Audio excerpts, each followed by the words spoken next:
Have you ever wondered if the maps in old storybooks could lead to real treasure? What if I told you some do? Today, we're diving into the incredible true story of Elena, a history student who stumbled upon a secret that had been buried for centuries, literally. It all started in a dusty corner of her university's library with a book on local folklore. Tucked inside was a brittle, hand-drawn map, supposedly showing a hidden town lost to time. But the starting point was the most peculiar part. It was marked right under the oldest tombstone in the town's forgotten graveyard. Most people would dismiss it as a fairy tale, but Elena's curiosity was sparked. She spent weeks cross-referencing old town records, census data, and church archives. She discovered that a wealthy and eccentric family, the Ashworths, had mysteriously vanished from public record around the same time the map was dated. Rumors from that era spoke of them creating a secret refuge, a town hidden from the world. This wasn't just folklore. It was a historical puzzle, and Elena was determined to solve it. Armed with a compass, a translation of the map's strange symbols, and a healthy dose of skepticism, she headed to the old St. James graveyard. Finding the tombstone was the first challenge. It belonged to a man named Silas Croft, and the inscription was a riddle. Where the morning sun first weeps, my greatest secret sleeps. After hours of observation, Elena realized it wasn't about the sun itself, but its shadow. At dawn, the shadow of a nearby angel statue pointed directly to a loose stone at the base of the tomb. Her heart pounded as she pried it open. Inside wasn't treasure, but a small lead-lined box containing a second, more detailed map and a cryptic journal. The journal belonged to Silas Croft, the Ashworth family's cartographer. It was his final confession, a guide for anyone brave enough to follow in his footsteps. The hidden town, which he called Ethelgerd, was real. The new map led Elena to the edge of the Whisperwood, a forest notorious for its disorienting density and strange twisting paths. The journal warned her, the woods test the soul. Do not trust your eyes. Trust the signs.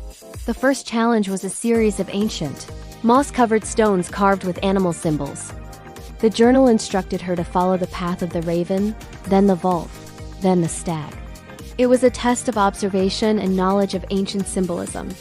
Any wrong turn led to a dead end or, worse, circled back to the beginning. For 2 days, Elena navigated this natural labyrinth, her supplies dwindling, her resolve tested by the eerie silence of the forest. The woods seemed alive, playing tricks on her mind, but she clung to Silas's words. Just as she was about to give up, she found it. A colossal, gnarled oak tree, exactly as Silas had described it. The Guardian, he called it. The next challenge was carved into its trunk, a complex circular puzzle, a gig road or riddle wheel. It was a series of concentric rings that needed to be aligned based on celestial patterns and riddles from the journal. I have cities but no houses. I have mountains but no trees. I have water but no fish, what am I? The answer, of course, was a map. By aligning the symbols for map, sun, and river, a section of the tree's bark clicked open, revealing a hidden cavity. Inside was not gold or jewels, but a beautifully crafted brass key and a final rolled-up parchment. This wasn't just a map. It was a deed. The parchment detailed the location of Ethelgerd, and granted ownership of the land and everything within it to whoever solved the puzzle. The journal's final entry explained the Ashworths' reasoning.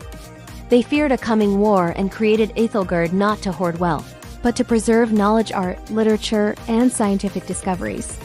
They wanted their legacy to be found by someone with a curious mind and a persistent spirit, not a greedy treasure hunter. The real prize wasn't riches, but the town itself. Following the final coordinates, Elena trekked for another day until she stood before a sheer cliff face, seemingly impassable. But the map showed an illusion. A narrow crevice, hidden by overgrown vines and a trick of the light, was the entrance. She squeezed through the opening, and the narrow passage opened into a breathtaking sight.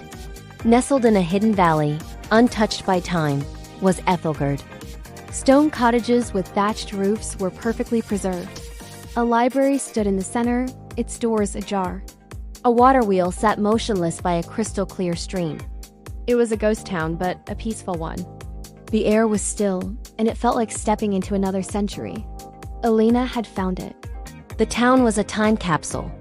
Inside the library, she found shelves filled with priceless, handwritten books, astronomical charts years ahead of their time, and detailed architectural plans.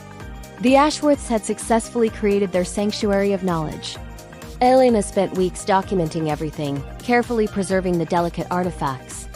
The treasure wasn't gold, but a wealth of lost history, a secret chapter of the past brought back to life.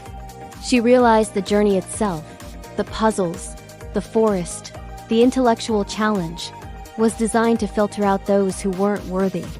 It was a test of character. So, what happened next?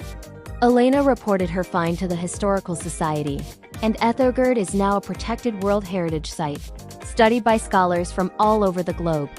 Elena, no longer just a student, is the lead curator of the site. Her life as work now dedicated to uncovering the secrets of the town she brought back into the light. Her story is a powerful reminder that the greatest treasures are often not material wealth, but the knowledge and history that shape who we are. It proves that with enough curiosity and perseverance, the forgotten stories of our world are just waiting to be rediscovered. What do you think? Would you have been brave enough to follow the map from the graveyard? Let me know in the comments below. And if you love stories of adventure, mystery, and uncovering hidden history, make sure to hit that like button and subscribe for more incredible journeys into the unknown. Thanks for watching, and I'll see you in the next video.